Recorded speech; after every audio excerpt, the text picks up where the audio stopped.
कंडड़ी में कलतार ॾिठो मूं हज़रत सूफ़ी रहीम फ़क़ीर जो सालानो उर्स मुबारक वॾे धाम धूम सां मल्हायो वियो।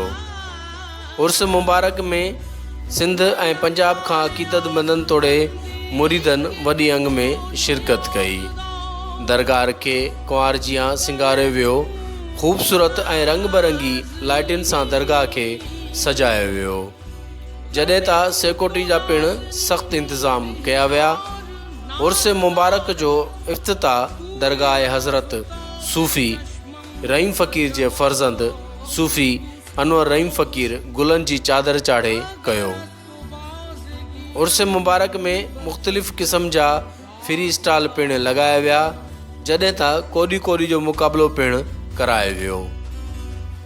उर्स मुबारक में सिंध ऐं पंजाब जे नाले वारनि फ़नकारनि दरगाह ते सूफ़ियाना कलाम ॻाए भरपूर दाद हासिल कई।